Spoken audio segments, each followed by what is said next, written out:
जय श्री कृष्ण, राधे राधे, श्री हरिदास। और कल शाम से हम लोग निकले थे गोवर्धन के लिए। उससे पहले हम पहुँचे हमारे तिरुपति बालाजी के पास, क्योंकि हमें वहाँ पे शॉलें उनको अर्पण करनी थी। तो यहाँ पे आप देख सकते हैं प्रभु ने वही पोशाक जो है धारण कर रखी है। बहुत आनंद आ रहा है जो शुरुआत की थी, क्योंकि बिना प्रभु की आज्ञा के तो हम कहीं भी नहीं जा पाते हैं। और प्रभु जब हमें बुलाते हैं तो सारी व्यवस्था स्वयं ही स्वतः होती चली जाती है। यहाँ पे माँ ने भी सब पहन रखा था, जो ग्रीन साड़ियाँ थी, बहुत सुंदर लग रही थी माँ, पद्मावती माँ और माँ लक्ष्मी। उसके बाद हम पहुँचते हैं गोवर्धन। गोवर्धन पहुँचते हुए हमें बज गए हैं 9:30 और यहाँ पर हो रही है धुआंधार बारिश। रास्ते भर आगरा से बारिश ही शुरू हुई थी और मतलब लग रहा था कि अब परिक्रमा कैसे दी जाएगी। बिजली कड़क रही थी, लेकिन हमने कहा प्रभु परिक्रमा दिलाने आपने बुलाया है तो इसे पूर्ण करिए। और हमें मालूम था कि पूर्णिमा जो है लग जाएगी 12 बजे के बाद। अब जैसा भी है प्रभु आपने बुलाया है, बस ये पूर्ण हो जाए। तो वहाँ पन्नियाँ मिल रही थी, तो हमने सबसे पहले पन्नियाँ ली, क्योंकि परिक्रमा नंगे पैर ही देना चाहिए, चाहे कोई भी अवस्था क्यों न हो। बिना इसके आपकी परिक्रमा पूर्ण नहीं हो सकती। और कंबल हम नहीं ले जा पाए बारिश के कारण, क्योंकि उनको ले जा पाना परिक्रमा में बहुत मुश्किल था। तो कुछ शॉलें 2-3 लोग मतलब लेके हमने जो है स्टार्ट किया। बाकी सब हमने गाड़ी में ही रखा, ताकि जैसे जैसे समय मिलेगा हम वैसे वैसे बांटते जाएंगे। और यहाँ से करते हुए सबसे पहले पहुँचे दान घाटी। वहाँ पर हमने भगवान के दर्शन किए, गिरिराज महाराज के। और वहाँ पे घी का जो पीपा था वो हमने पहले यहाँ पर प्रभु की ही कृपा द्वारा उनको अर्पण किया, क्योंकि ये सेवाएं होना बहुत ज़रूरी होती है, क्योंकि संक्रांति आ रही है। इस बेस में ये सारी चीज़ें प्रभु ने स्वतः ही करवाई, जिसमें हमारा कोई भी मतलब हमारे मन में ये पता भी नहीं था कि ऐसा होने वाला है। हम कुछ और सोच के आए थे, लेकिन चीनी और ये सब हम पहले कर चुके थे, तो शायद प्रभु को ये करना था। उसके बाद हम लोग परिक्रमा के लिए निकल गए और यहाँ पर जो भी साधु संत हमें मिल रहे थे उनको हम शॉल उड़ाते हुए गए। और अंत में कुछ शॉल हमारी ख़त्म हो गई थी, लेकिन कुछ संत ऐसे मिले कि जिसमें एक मेरी शॉल और सोना की जो पर्सनल शॉल थी वो भी हमने उनको दे दी। और लास्ट में जाके फिर हमारी राधा रानी ने भी हमको एक शॉल दी थी, वही फिर मैंने ओढ़ ली थी। साड़ी पूरी भीग चुकी थी, ठंडा ठंडा पूरा ज़मीन था। अब आप सोचिए कि ये जो लीला चल रही है और ये जो आप देख रहे हैं, मतलब आनंद अपनी जगह है, क्योंकि ऊर्जा प्रभु देते हैं। ये सब कार्य बिना उनकी कृपा के हो ही नहीं सकता। उसके बाद हम पहुंचते हैं राधा कुंड। राधा कुंड पे जो है दीपदान होने के बाद अब हमने आगे की परिक्रमा पूर्ण की है। आगे की परिक्रमा भी हमारी बहुत ही सरलता से प्रभु ने पूर्ण करवाई। और फिर पुनः हमने एग्जैक्ट 5 घंटे में पूरी पूर्ण मतलब परिक्रमा को हमने पूर्ण किया। यानी कि 3:15 बजे हम जो है पहुंच गए थे। हमारी मतलब पूरी पूजा वूजा सब हो गई थी। 10 बजे से हमारी परिक्रमा जो है शुरू हुई थी। इसके बाद यहाँ पर मानसी गंगा में हमने आचमन लिया। स्नान नहीं किया क्योंकि ठंड भी बहुत ज़्यादा है, आचमन ही हमने किया। उसके बाद यहाँ से होने के बाद बाहर तक पैदल आए और उसके बाद हम पुनः 6 बजे तक हमारे आगरा हम वापस आ गए थे, 6:15 या 6:30 बजे तक, क्योंकि बीच में जो डिस्टेंस रहता है वो 2 घंटे का रहता है आगरा से गोवर्धन का। तो इस प्रकार से हमारी ये यात्रा रही। अब इसी वीडियो में मैं आपको आज की स्वप्न लीला बता रही हूँ। जब स्वप्न लीला ये चल रही है उससे पहले मैं आपको एक और बात बताऊंगी। पहले चलो स्वप्न लीला बताते हैं। सेविका देखती है कि उसको एक बहुत से थुलथुले मतलब बहुत भारी भरकम एक व्यक्ति दिख रहे हैं, जिन्होंने बड़ी सी लंगोट पहनी हुई है और उनकी मोटी मोटी आंखें हैं और वो बहुत ज़ोर से हंस रहे हैं। तभी सेविका उनको देख के बोलती है, क्या आप गिरिराज महाराज हो? बताओ, क्या आप गिरिराज महाराज हो? तो वो कहते हैं, हाँ मैं गिरिराज हूँ। लेकिन तुमको मैं इतना प्यारा क्यों लगता हूँ? मेरी तो आंखें भी नहीं है, मुंह भी नहीं है, नाक भी नहीं है। तो वो कहते हैं, तभी तो मैं तुमसे इतना प्रसन्न हूँ कि मैं इतना सुंदर नहीं हूँ और फिर भी तुम मुझसे इतना प्रेम करती हो। तो सेविका कहती है, हाँ मुझे आप बहुत अच्छे लगते हो। तो वो कह रहे कि, तो सेविका बोलती है, क्या आप हमारी सेवा से खुश हैं? तो बोले, हाँ मैं तुम लोगों की सेवा से बहुत खुश हूँ।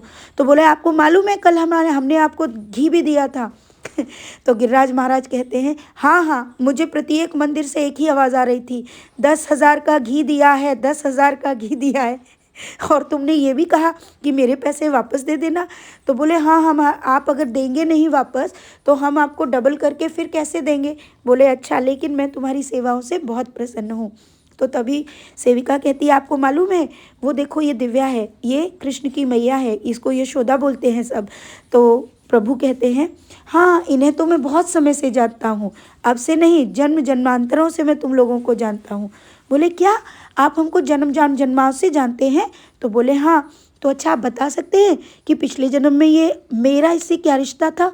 तो बोले तुम सखी थी, हर जन्म में सखी तो थी, इसी रूप में और दुश्मनी कर करके लड़ गई। तो वो कहने लगी आप अपनी झूठी लीला मत बताओ हमको, हमको कृष्ण बता चुके हैं कि क्या लीला थी। और वो फिर दहाड़े मार के हंसने लगते हैं।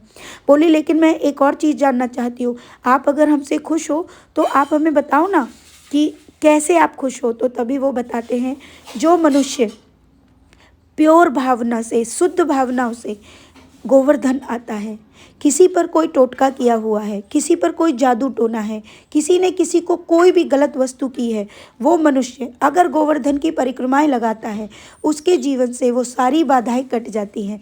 तो प्रभु कहते हैं, जब ये बात बोलते तो सेविका बोलती ऐसा है? बोले हाँ, लोग तो जादू तंत्र मंत्र वालों के पास जाते हैं, उनको वहाँ जाने की ज़रूरत नहीं है।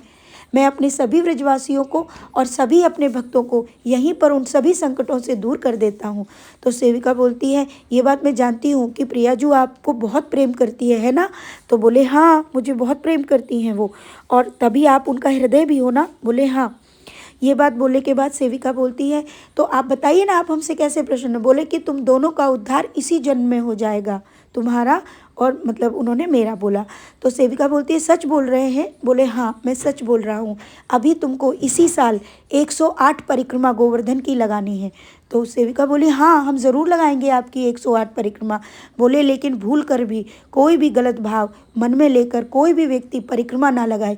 जो मनुष्य गलत भाव लेकर या किसी के लिए भी गलत सोच लेता है परिक्रमा में, तो उसके सारे पुण्य नष्ट हो जाते हैं। लेकिन तुम लोग मेरी 108 परिक्रमा पूर्ण करना। तो वो बोले क्या आप हमें इतना ही प्रेम करोगे? बोले हाँ, मैं तुमसे बहुत प्रेम करता हूँ। तो सेविका बोलती ठीक है, तो आप हमें उसके बदले में क्या दोगे कि जिससे हमें पता चले कि आप हमसे प्रेम करते हो? तो वो अपने हाथ ना पीछे ले जाते हैं और पीछे से अपना एक छोटा सा गिरिराज महाराज के रूप में, जिसके कौड़ी की 2 आंखें लगी होती है और वो आंखें भी पलके झपका रही होती हैं, वो छोटा सा गिरिराज जो है वो देते हैं। तो तभी वो कहते हैं दिव्या के हाथ में दो। बोले तुम दोनों हाथ लगाओ, और ऐसे हाथ लगवा के वो गिरिराज महाराज हमारे हाथों में देते हैं। तो प्रभु इस प्रकार सेविका के हाथ में जब वो गिरिराज महाराज देते हैं तो कहते हैं कि ये लो, और तुम अब ये पंडित का हाथ भी लगवा लेना, और मैं तुम्हारे घर आ रहा हूँ। जब ये बात बोलती है तो सेविका बोलती है आप सच में आप हमसे इतना प्रेम करते हैं कि आप हमारे घर आ रहे हैं? बोले हाँ, मैं तुम सबसे बहुत प्यार करता हूँ। ये बात बोलकर सेविका जो है बहुत खुश हो जाती है और वो बोलती है कि ठीक है प्रभु, अब हम आपकी परिक्रमा पूरी 108 परिक्रमा जल्दी ही पूर्ण करेंगे। तो प्यारे भक्तों, ये थी आज की सुंदर सी लीला। अब मैं आपको एक और बात बताना चाहूँगी। सोना को नहीं पता था, जिस वक्त हम घी का वो जब लेके गए, जब दान करना था, तो उससे पहले वहाँ पर एक छोटे से गिरिराज महाराज थे जिनके कौड़ी की आंखें लगी हुई थी, और मैं बैठी थी। तो वो मुझे कह रहे थे कि गुलाब की माला तुम्हें गिरिराज महाराज की मैं पहनाता हूँ। लेकिन तभी पता नहीं पंडित जी को क्या हुआ, वो बोले नहीं नहीं, गुलाब की माला नहीं पहनाऊँगा। अगर गुलाब की माला पहनाऊँगा तो इसके पत्ते गिरेंगे, और अगर फूल के पत्ते गिरेंगे तो ये अपराध होगा। चलो मैं तुम्हें कृष्ण की माला पहनाऊँगा। और वो जब ये बात कर रहे थे तो उस वक्त मैं गिरिराज महाराज से बात कर रही थी अपने मन में, और मैं उनसे कह रही थी कि आप कितने सुंदर लग रहे हैं ना, आपका रूप अलग है लेकिन आप फिर भी बहुत प्यारे लग रहे हैं। पर मैंने सुना है गिरिराज महाराज से कभी भी कोई भी कण नहीं ले जा सकते हैं। आप हमारे घर क्यों नहीं आते? आपको भी तो हमारे घर आना चाहिए था ना। आप यकीन मानो, ये बात मेरी और गिरिराज महाराज की कल हुई थी जब हम उस मंदिर में थे, मतलब दान घाटी वाले मंदिर में थे। तभी पंडित जी मुझे बुलाते हैं कि अंदर आओ। हम मंदिर में अंदर जाते हैं और वो मुझे कान्हा जी की दोबारा से वही गुलाबों की बड़ी वाली माला पहना देते हैं, और फिर कहते हैं अरे मैं तो भूल ही गया, तुमको तो दूसरी माला पहनानी थी। तो वो कह रहे लेकिन तुम्हारे भाग्य में गुलाब की ही माला है, ये लो, खूब जीती रहो, स्वस्थ रहो, और ये आशीर्वाद दिया। तो ये जो लीला गिरिराज महाराज ने दी ये अद्भुत है।